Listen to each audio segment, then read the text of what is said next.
Passive voice पढ़ रहे थे हम। अब आगे इंटरोगेटिव सेंटेंस से संबंधित पैसिव वॉइस पढ़ेंगे, जिसमें प्रश्न पूछा जाता है इंटरोगेटिव में। तो डब्ल्यू एच वर्ड से स्टार्ट होते हैं, तो उसका पैसिव वॉइस बनाते वक्त भी हमें डब्ल्यू एच वर्ड से ही स्टार्ट करना है, और उसके बाद हम हेल्पिंग वर्ड लगाएंगे पैसिव वॉइस बनाते समय। तो डब्ल्यू एच वर्ड में जैसे वॉट है, वैन है, दोज का ध्यान रखना। हु का पैसिव वॉइस कन्वर्ट हो जाएगा बाई हुम में, और हुम अगर एक्टिव वॉइस है तो पैसिव वॉइस में वो हु में कन्वर्ट हो जाएगा। बस ये दोनों चेंज हो जाते हैं। जैसे वाई का तो वाई से ही स्टार्ट होगा passive voice, why has he done it. तो पैसिव वॉइस बनाते समय डब्ल्यू एच वर्ड को आगे लेकर जाएगा, उसके बाद हेल्पिंग वर्ब लगानी है। यहाँ देखो हैज के बाद वर्ब की थर्ड फॉर्म है, इसका मतलब ये प्रेजेंट परफेक्ट टेंस है, तो हैज या हैव लगेगा। अब हैज तो लगता है सिंगुलर के लिए और हैव लगता है प्लूरल के लिए। तो वर्ब के बाद ऑब्जेक्ट क्या है, इट है, जो कि सिंगुलर है। इट के बाद हमेशा सिंगुलर वर्ब आती है, तो फिर हैज ही लिखेंगे। ठीक है। और उसके बाद क्या लिखेंगे, ऑब्जेक्ट। ऑब्जेक्ट लिखा इट, उसके बाद बीन लगाया जाएगा, क्योंकि प्रेजेंट परफेक्ट टेंस में हम बीन लगाते हैं, हैज वाले वाक्य में बीन लगता है वर्ब के पहले, बीन। और उसके बाद वर्ब की थर्ड फॉर्म डन, उसके बाद बाई के साथ सब्जेक्ट। सब्जेक्ट क्या है यहाँ पे, वर्ब के पहले सब्जेक्ट में एक ही है, वो प्रोनाउन है, उसका ऑब्जेक्टिव केस क्या होगा, हिम, और उसके बाद प्रश्नवाचक चिन्ह। ठीक है, ऐसे बनाना है। Who will do the work. अब हु के बाद विल प्लस वर्ब की फर्स्ट फॉर्म है, इसका मतलब ये इंटरोगेटिव सेंटेंस है और सिंपल फ्यूचर टेंस से संबंधित है। ठीक है। तो हु का पैसिव वॉइस बाई होम में कन्वर्ट होता है। किस में कन्वर्ट होता है, बाई होम में, B by W H M. अब उसके बाद हेल्पिंग वर्ब विल या सेल का प्रयोग होता है। तो सेल तो लगती है आई और वी के साथ, या विल है तो वर्ब के बाद ऑब्जेक्ट क्या है, द वर्क। द वर्क है तो फिर विल ही लगेगा। ठीक है। उसके बाद ऑब्जेक्ट द वर्क, और उसके बाद बाई के साथ सब्जेक्ट। ठीक है, द वर्क। उसके बाद हम क्या लगाएंगे, विल द वर्क, ऑब्जेक्ट लिखा। उसके बाद हम बी लगाएंगे ना, सिंपल फ्यूचर टेंस में पैसिव वॉइस में क्या बनाते हैं, बी आता है, और उसके बाद वर्ब की थर्ड फॉर्म, उसके बाद बाई के साथ सब्जेक्ट है ना। तो बी डन, क्या लिखते हैं हम, ऐसे ही लिखेंगे, by home will the work be done. ठीक है। ऑब्जेक्ट के बाद बी प्लस वर्ब की थर्ड फॉर्म, उसके बाद बाई के साथ सब्जेक्ट, यहाँ बाई के साथ सब्जेक्ट नहीं है। ठीक है, सेंटेंस खत्म हो गया।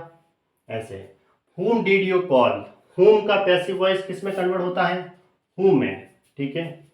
और उसके बाद देखो यहाँ did है, इसका मतलब ये सिंपल पास्ट टेंस से संबंधित है। पैसिव वॉइस में सिंपल पास्ट टेंस में क्या होता है, वाज या वर का प्रयोग होता है, और उसके बाद हम जो भी है वाज वर का प्रयोग होगा। तो वाज वर्ग में देखा जाएगा कि वाज किसके आगे लगेगा, और वर। तो वाज तो सिंगुलर वर्ब के बाद सिंगुलर वर्ब होती है, और वर होती है प्लूरल वर्ब। तो अब वर्ब के बाद ऑब्जेक्ट क्या है यहाँ पे, वर्ब के बाद देखो ऑब्जेक्ट, ये कॉल वर्ब है। इसके बाद आता है देखो डीड के साथ तो वर्ब की फर्स्ट फॉर्म है कॉल। ठीक है। कॉल के बाद ऑब्जेक्ट यहाँ पे नहीं दे रखा है, तो हम यहाँ पे सिंगुलर वर्ब लगाएंगे वाज, ऐसे। ठीक है।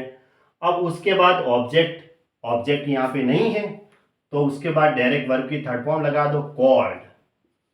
बाई के साथ सब्जेक्ट लिखा जाता है। सब्जेक्ट वर्ब के पहले क्या है, यू है, यू का ऑब्जेक्टिव केस भी यू ही होता है, तो यू, ऐसे। ठीक है।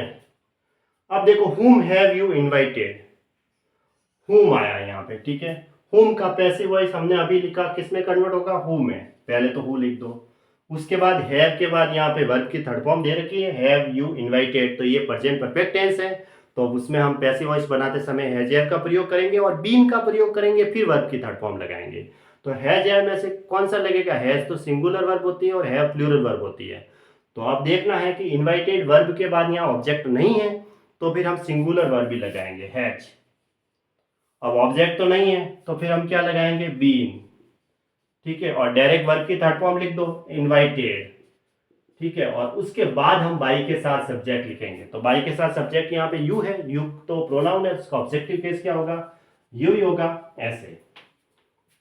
Why have you broken the mirror. देखो हैव यू ब्रोकन, हैव के बाद यहाँ पे ब्रोकन वर्ब की थर्ड फॉर्म है, इसका मतलब ये प्रेजेंट परफेक्ट टेंस है।